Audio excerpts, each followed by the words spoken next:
Hi everybody, welcome to Mrs 360 vlog. ఈరోజు మన వీడియోలో ఎంతో రుచికరమైన అండ్ ఎంతో ఆరోగ్యకరమైన పల్లీ చెక్కీలు ఎలా తయారు చేయాలో, ఇంట్లోనే చాలా సింపుల్గా ఎలా తయారు చేయాలనేది నేను ఈ వీడియోలో చెప్పబోతున్నాను. సో ఇంకా లేట్ చేయకుండా వీడియోలోకి వెళ్ళిపోదాం. మనం ఫస్ట్గా పల్లీ లడ్డు చేసేటప్పుడు ఒక ప్యాన్ తీసుకుని ఆ ప్యాన్ కొంచెం ఇలా చూడండి హీట్ అయిన తర్వాత ఆ ప్యాన్లోకి మనం తీసి పెట్టుకున్న ఒక కప్ పల్లీలు అనేది ఇందులో వేసేసి ఈ పల్లీలు అనేది మనం బాగా వేయించాలి. చూడండి, మనం పల్లీలన్నీ ఈ కలర్లో మారుతున్నాయి కదా, మొత్తం అన్నీ ఈ కలర్లో లైట్ బ్రౌనిష్ కలర్లో వచ్చేసిన తర్వాత అప్పుడు మనం గ్యాస్ ఆఫ్ చేసి పల్లీలు అనేవి మనం చల్లారనివ్వాలి. మనం నెక్స్ట్ సైడ్ ఇంకో ప్యాన్ పెట్టుకుని అది కొంచెం హీట్ అయిన తర్వాత ఏం చేయాలంటే మనం ఒక కప్, ఈ కప్తో పల్లీలు అనేది తీసుకున్నాం కదా, అదే కప్పుతో బెల్లం తీసుకుని ఈ ప్యాన్లో మనం యాడ్ చేద్దాం. ఇప్పుడు మనకి బెల్లం అనేది కరగాలంటే ఏం చేయాలంటే జస్ట్ కొంచెం వాటర్ అనేది ఈ బెల్లంలోకి యాడ్ చేస్తే మనకి ఇది పాకంగా మనకి తయారవుతుంది. మనకి ఇలా చూడండి, ప్రతి పల్లి అనేది ఈ కలర్లో వచ్చేస్తే ఇలా టర్న్ అవుట్ అవుతుందంటే ఇది బాగా మనకి వేగినట్టు అర్థం. ఇప్పుడు ఏంటంటే మనం ఇది గ్యాస్ ఆఫ్ చేసుకుని కొంచెం చల్లారనివ్వాలి. చూడండి, మనం పల్లీలు చల్లారిన తర్వాత ఈ ప్లేట్లో అనేది ఈ విధంగా వేసేసుకున్నాము. ఇప్పుడు ఏం చేయాలంటే ఈ పల్లీల్లోంచి ఈ పొట్టు అనేది రిమూవ్ చేసేసి ఇది మనకి ముక్క బద్ద కింద అనేది మనం చేయాలి. అది ఎలా చేయాలంటే మీ దగ్గర ఏమన్నా అప్పడాల కర్ర ఉంటే దాంతో జస్ట్ ఇలా ఈ విధంగా చూపిస్తున్నట్టు మొత్తం రోల్ చేయండి. ఇలా రోల్ చేస్తే మనకి పొట్టు ప్లస్ ఇందులోది మన ముక్క బొద్ద అనేది అయిపోతుంది. ఇప్పుడు చూడండి, మొత్తం ఈ విధంగా మనం పొట్టు ప్లస్ ముక్క బొద్ద కింద ఈ విధంగా మనం పల్లీలు అనేవి మొత్తం టోటల్గా ఇలా చేసేసుకున్నాం.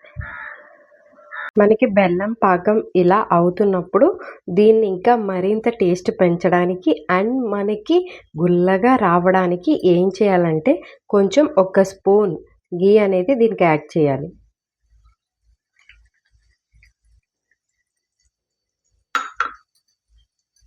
మనం ఇప్పుడు ఒక ప్లేట్ తీసుకుని దానికి మొత్తం నెయ్యి అంతా స్ప్రెడ్ చేసుకోవాలి. చూడండి, ఈ విధంగా మొత్తం నెయ్యి ఇలా మొత్తం ప్లేట్ అంతా స్ప్రెడ్ చేసుకోవాలి. చూడండి, మనకి ఈ పాకం ఇలా రెడీ అయిపోయిన తర్వాత చూడండి, ఇలా ఉన్న తర్వాత మనం ఏం చేయాలంటే జస్ట్ పక్కన ఒక బౌల్తో వాటర్ పెట్టుకోండి. ఇదిగోండి, ఇలా బౌల్తో వాటర్ పెట్టుకుని ఈ పాకం అనేది అందులో యాడ్ చేయండి. యాడ్ చేసిన తర్వాత ఈ బౌల్లో ఉన్న పాకం చూడండి, మనకి మొత్తం ఈ విధంగా గట్టిగా ఇలాగ తయారైపోయిన తర్వాత దీన్ని ఒకసారి ఇలా చెక్కి చూడండి, సౌండ్ అనేది వినిపించింది కదా, మన బౌల్లో కడితే గట్టిగా సౌండ్ అని వస్తే ఈ బెల్లం అనేది మన పాకం కింద రెడీ అయిపోయినట్టే. ఇప్పుడు మనం ఇది కొంచెం వేడిగా ఉన్నప్పుడు మనం ఏం చేయాలంటే ముందుగా మనం పల్లీలు తీసుకున్నాం కదా, ఆ పల్లీలు అనేది ఈ పాకంలోకి యాడ్ చేసి మొత్తం ఈ పల్లీలు పాకంలో ములిగేలాగా మనం దీన్ని మొత్తం కలుపుకోవాలి. చూడండి, మనం మొత్తం ఈ ప్లేట్లో ఇలా వేసేసుకున్నాం కదా, ఈ ప్లేట్లో ఇలా వేసేసుకున్న తర్వాత చాక్కి కొంచెం గీ అని రాసుకుని మనకి ఏ షేప్లో కావాలితే ఆ షేప్లో మనం ఈ చెక్కీలు అనేవి మనం కట్ చేసుకోవాలి. ఇప్పుడు దాకా మనం ఏంటంటే ఈ చెక్కీలు ఎలా చేసాం ఏంటి ప్రాసెస్ అనేది మీకు చెప్పాను కదా, అసలు ఈ చెక్కీలు తినడం వల్ల మీకు కలిగే లాభాలు ఏంటనేది ఇప్పుడు చెప్తాం. ఈ చెక్కీల్లో మనకి అసలు ఈ పల్లీల్లో అనేది హైలీ ప్రోటీన్ వాల్యూ అనేది చాలా ఎక్కువగా ఉంటుంది. ఒక్క గుప్పెడు పల్లీలు రోజు తింటే మనకి ఎంత క్యాలరీస్ లభిస్తుందంటే 161 కిలో క్యాలరీస్ అనేది మనకి లభిస్తుంది. 7 గ్రామ్స్ ఆఫ్ ప్రోటీన్ ఉంటుంది, 2.4 గ్రామ్స్ ఆఫ్ మనకి ఇందులో ఫైబర్ ఉంటుంది. ఎక్కువ ఫైబర్ మనకి ఎందుకు ఉపయోగపడుతుంది, మనకి డైజెషన్ అనేది చేయడానికి బాగా ఉపయోగపడుతుంది. ఇది ఏంటంటే మనకి ఎనర్జీ గివింగ్ ఫుడ్ అనమాట. ఇది తింటే మనకి ఆకలిని అదుపులో ఉంచుతుంది అనమాట. ఇంకేంటంటే మన బ్లడ్ని ప్యూరిఫై చేస్తుంది అండ్ మన బ్లడ్ కౌంట్ని పెంచుతుంది అండ్ మన హార్ట్కి ప్రాబ్లమ్స్ అనేవి కూడా తగ్గిస్తుంది. ఇలా మీరు రోజు చేసి ఇవి మీ పిల్లలకి పెట్టడం వల్ల ఎన్నో ప్రయోజనాలు అనేవి లభిస్తున్నాయి.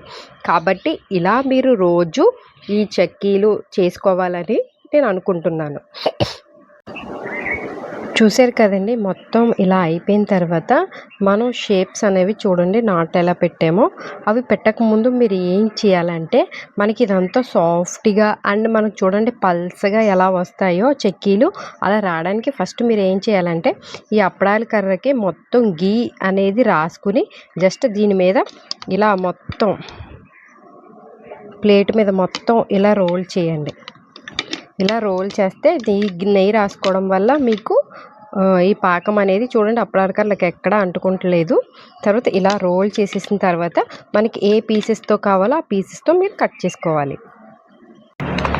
చూసారు కదండి, మనం చెక్కీస్ అనేవి ఈ షేప్లో మనకి ఈ విధంగా కట్ చేసుకున్నాం. ఇప్పుడు మీకు ఒకటి తిని ఇది ఎలా ఉందో ఏంటనేది చూపిస్తాను. చూడండి, ఇది చాలా క్రంచీగా వచ్చింది. మనం ఇందులో నెయ్యి యాడ్ చేసి ఈ చెక్కీలు చేయడం వల్ల మనకి ఇంత క్రంచీ అనేది మనకి యాడ్ అయ్యింది. ఇలాగే మీ ఇంట్లో మీ పిల్లలకి అండ్ మీ ఫ్యామిలీ మెంబర్స్కి ఈ రెసిపీని ట్రై చేసి మీ ఫీడ్బ్యాక్ అనేది నా కామెంట్ రూపంలో సెండ్ చేయండి. నా వీడియోస్ మీకు నచ్చినట్టయితే లైక్ చేయండి, సబ్స్క్రైబ్ చేయడం మర్చిపోకండి. చివరన గంట సింబల్ని ప్రెస్ చేస్తే మా నోటిఫికేషన్స్ అన్నీ మీకు వస్తాయి. Thank you for all watching my videos.